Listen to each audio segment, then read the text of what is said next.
kita semua kurang bersemangat. Selamat pagi buat kita semua. Oke, kembali lagi dengan saya Sarah Lambok Marbun, atau yang sering kalian panggil dengan nama Miss Sarah, yang akan membawakan pelajaran biologi. Kalian menumpuk sampah di dalam kamar? Apa yang akan kalian rasakan ketika menumpuk sampah banyak-banyak di dalam kamar? Betul, kotor, bau, sumpek, dan lama-kelamaan akan menimbulkan penyakit. Nah, apa yang harus kalian lakukan supaya tidak menimbulkan penyakit? Ya, betul, membuang sampah tersebut. Sama halnya dengan tubuh. Tubuh juga perlu membuang sampah supaya tidak menimbulkan penyakit.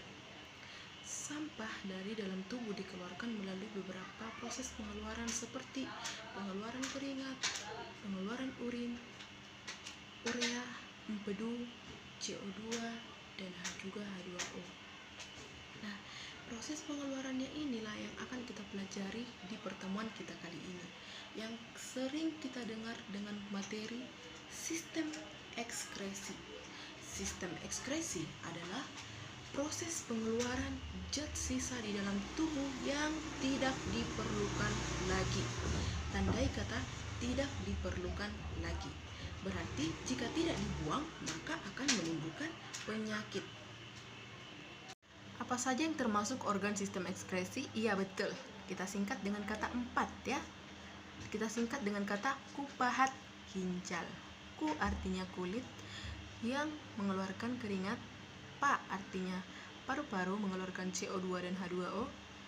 Hat artinya hati mengeluarkan empedu dan urea. Dan yang terakhir itu adalah ginjal mengeluarkan urin. Nah, kita bahas satu-satu. Yang pertama itu adalah kulit ya, sesuai urutan tadi. Kulit itu terdiri dari dua lapisan, yaitu lapisan epidermis dan lapisan dermis. Lapisan epidermis disebut juga kulit ari, merupakan lapisan terluar yang tersusun atas sel-sel epitel yang sering mengalami keratinisasi atau pendewasaan. Terdiri dari beberapa lapisan, yaitu stratum corneum yang mengandung lapisan sel kulit mati dan mudah terkelupas. Nah, yang selanjutnya itu adalah stratum granulosum yang mengandung pigmen melamin yang mempengaruhi pewarnaan kulit. Nah, yang terakhir itu adalah stratum germinativum yang aktif membentuk sel-sel baru menuju keluar menggantikan sel-sel yang terkelupas tadi. Nah, lapisan selanjutnya itu adalah lapisan lapisan dermis. Lapisan dermis ini terletak di bawah lapisan epidermis, sering disebut dengan kulit jangat. Nah, lapisan dermis ini terdiri dari otot penunjang saraf, serabut saraf, pembuluh darah, kelenjar minyak atau sering disebut dengan glandula sebase, dan kelenjar keringat atau sering disebut dengan glandula sudorifera. Nah, kelenjar keringat ini sendiri pada ujung pangkalnya itu mengandung keping darah dan serabut saraf. Nah, serabut sarafnya inilah pada pangkalnya itu yang mempengaruhi kerja dari kelenjar keringat sehingga mempengaruhi produksi keringat tadi. Nah, pada gambar terlihat ada lapisan hipodermis. Kenapa tidak dibahas? Nah, lapisan hipodermis ini bukan bagian dari kulit lagi. Kenapa? Karena lapisan hipodermis ini merupakan lapisan jaringan ikat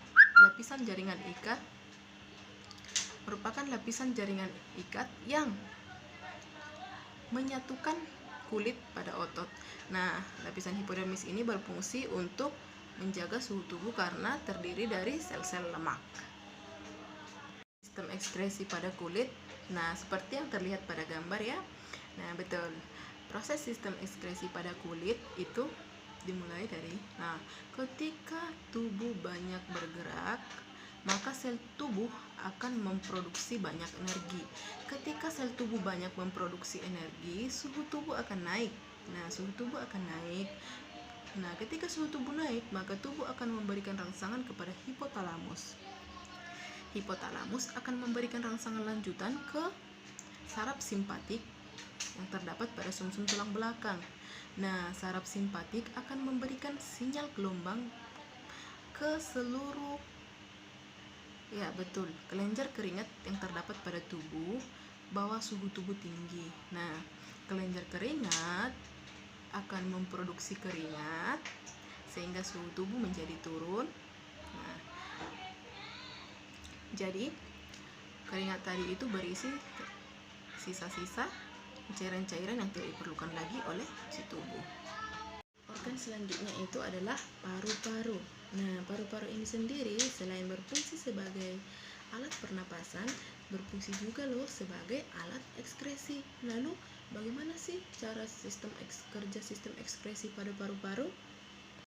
Proses sistem ekskresi pada paru-paru itu kita lihat seperti pada gambar. Nah, bagaimana prosesnya?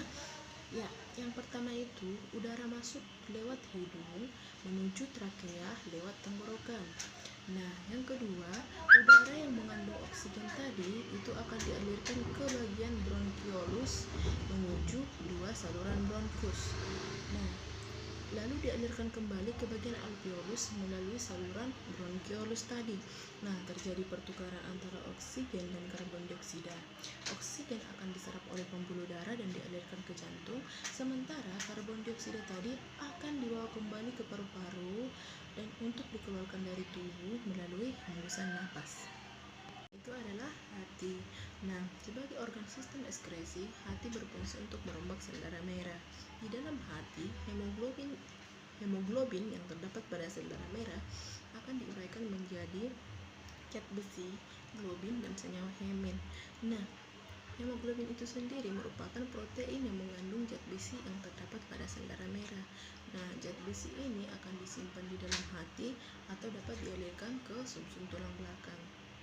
Nah, baru globin itu akan digunakan untuk membentuk sel darah merah yang baru dan juga berguna untuk metabolisme protein.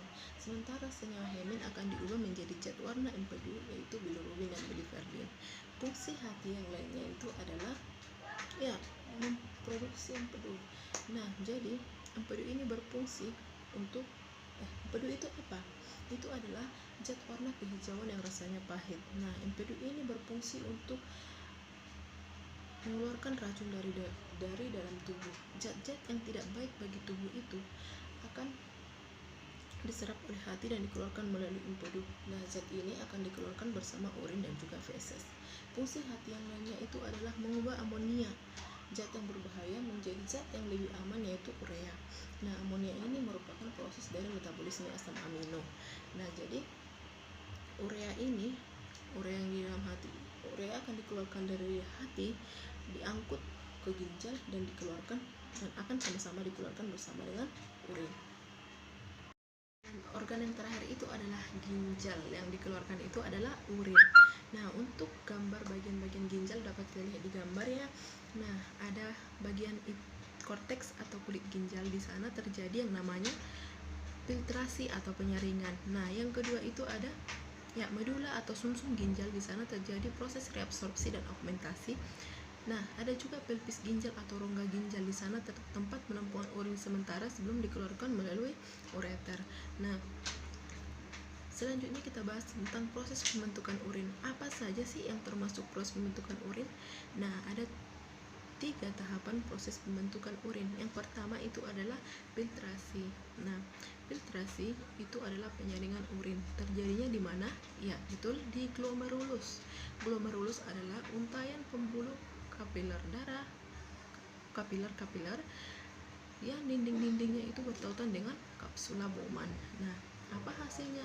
Ya, betul, filtrasi itu menghasilkan filtrat urin ataupun urin primer yang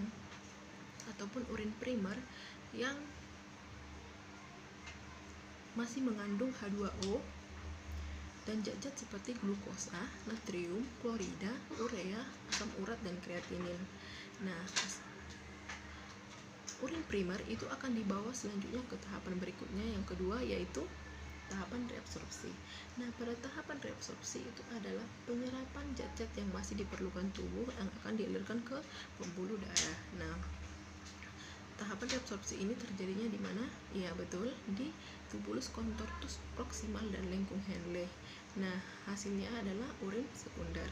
Nah, jika zat-zat yang masih diperlukan itu dibawa ke pembuluh darah, dibawa kemana zat-zat yang tidak diperlukan tadi?